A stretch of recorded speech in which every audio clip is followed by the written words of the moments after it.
एक कदम ईश्वर की ओर। उत्पत्ति प्रकरण 105वां सर्ग।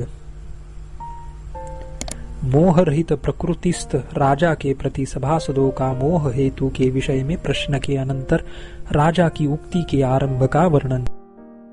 वशिष्ठ जी ने कहा, हे श्री रामचंद्र जी, जैसे वर्षा काल के जल से मुक्त हुआ उत्तम कमल विकसित हो जाता है, वैसे ही 2 मुहूर्त में राजा बोध को प्राप्त हो गया। जैसे भूकंप के समय विशाल वन और शिखरों के अग्रभागों से युक्त पर्वत अपने शरीर को कपाता है, वैसे ही जाग कर बाजूबंद और शिरोमाला से विभूषित राजा ने आसन से अपने शरीर को कपाया।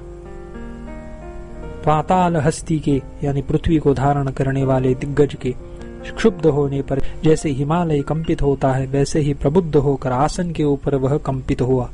जैसे प्रलय काल में क्षुब्ध हुए मेरु को कुल पर्वत अपने तटों से संभालते हैं, वैसे ही गिर रहे उस राजा को सामने स्थित मंत्री आदि ने अपनी भुजाओं से संभाला। मंत्री आदि सन्मुखवर्ती पुरुषों द्वारा संभाले जा रहे व्याकुल बुद्धि उस राजा ने चंद्रमा का उदय होने पर उछल रहे समुद्र के जल की शोभा धारण की। जैसे डूब रहे कमल के कोश के अंदर स्थित भ्रमर मंद मंद ध्वनि करता है, वैसे ही उस राजा ने यह कौन प्रदेश है और यह किसकी सभा है, यो धीरे धीरे कहा। तदनंतर जैसे राहु से ग्रस्त सूर्य से नलिनी जिसके भ्रमरिया शब्द कर रही हो, आदर के साथ आश्वासन वचन कहती है, वैसे ही सभा ने, हे देव, यह आप क्या कह रहे हैं, यो बड़े आदर के साथ राजा से कहा। तदनंतर जैसे प्रलय काल में भयभीत श्री मार्कंडेय मुनि जी से देवता पूछते हैं, वैसे ही सन्मुखवर्ती मंत्रियों ने राजा से पूछा, महाराज, आपकी ऐसी हालत होने पर हम अत्यंत व्याकुल है। यद्यपि मन अभेद्य है, तथापि भ्रम उसका भेदन किसी कारण के बिना कर डालते हैं। आपात, रमणीय और परिणाम में वीरस भोगों में जैसे पामर जनों का मन ललचाता है, वैसे ही किन विकल्पों में आपका मन मोह को प्राप्त हुआ। उदार वृत्तांत वाली विद्वत चर्चाओं के विषय में परिशीलन करने से शीतल अतएव निर्मल आपका मन भयों में क्यों निमग्न हो रहा है। तुच्छ विषयों में आसक्त अतएव विषय के छिन्न भिन्न होने पर छिन्न भिन्न सा और विषय से जर्जरित सा मन लोक व्यवहारों में मोह को प्राप्त होता है, पर विवेक से परिष्कृत मन कदापि मोह को प्राप्त नहीं होता। देहाभिमान से विवेक रहित अवस्थाओं में इस मन की स्त्री पुत्र आदि के विषय में एक धारा से जो वृत्ति उदित हुई, उसी वृत्ति की ओर यह दौड़ता है। आपका मन तो अतुच्छ यानी अविनाशी वस्तु का अवलंबन करता है, धीर प्रबुद्ध और गुणों से मनोहर है, फिर भी वह छिन्न भिन्न सा दिखाई देता है। यह बड़े आश्चर्य की बात है। जिस मन ने विवेक का अभ्यास नहीं किया और जो देश काल का वशवर्ती है, वह मंत्र और औषधि का वशीभूत होता है। उदार वृत्ति वाला मन मणि, मंत्र और औषधि के वश में नहीं होता। जिसको नित्य विवेक प्राप्त है, विवेक से परिष्कृत उसके चित्त को क्या छिन्न भिन्नता और जर्जरता कंपित कर सकती है। क्या आंधी कभी भी मेरु को कपा सकती है?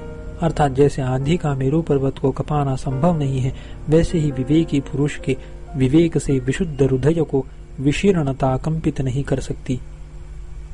इस प्रकार आपने अपने आत्मीय लोगों से अनुकूल वानियों द्वारा आश्वासित राजा के मुख को कांति ने ऐसे विभूषित किया, जैसे पौर्णमासी के दिन पूर्णता चंद्रमा को विभूषित करती है। वह राजा जिसके लोचन प्रफुल्लित थे, मनोहर मुख से युक्त होकर ऐसे सुशोभित हुआ, जैसे कि हेमंत ऋतु के बीत जाने पर फूलों के समूह से युक्त वसंत उल्लसित होकर सुशोभित होता है।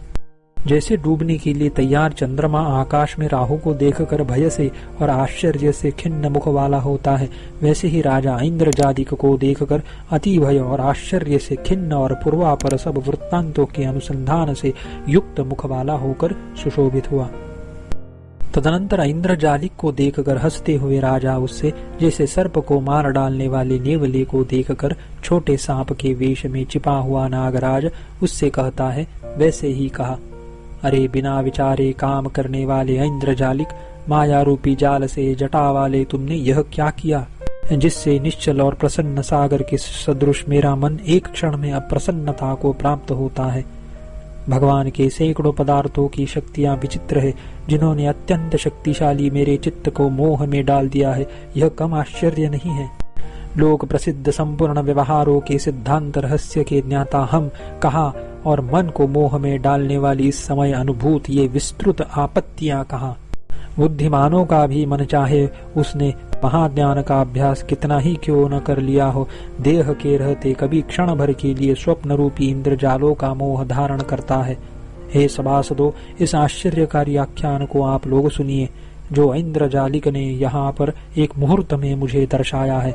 मैंने इसमें एक मुहूर्त में बहुत सी चंचल कार्य दशाओं को देखा, जैसे कि बलि द्वारा प्रसादित ब्रह्मा ने, जिन्होंने इंद्र की सृष्टि को विनष्ट नहीं किया था, एक मुहूर्त इंद्र की सृष्टि का माया कौतुक देखा था। ऐसा कहकर जब सब सभासद राजा की ओर टकटकी लगाकर देख रहे थे, तब मुस्कुराते हुए राजा ने विचित्र वृत्तांत कहना आरंभ किया। राजा ने कहा, हे सभासदों, विविध विचित्र वस्तुओं से ठसाठस भरी हुई तालाब, नदी, नद, नगर और पर्वतों से व्याप्त तथा कुल पर्वत और समुद्रों से युक्त इस पृथ्वी में विविध विभवों से परिवेष्टित यह प्रदेश है। 105वां सर्ग समाप्त।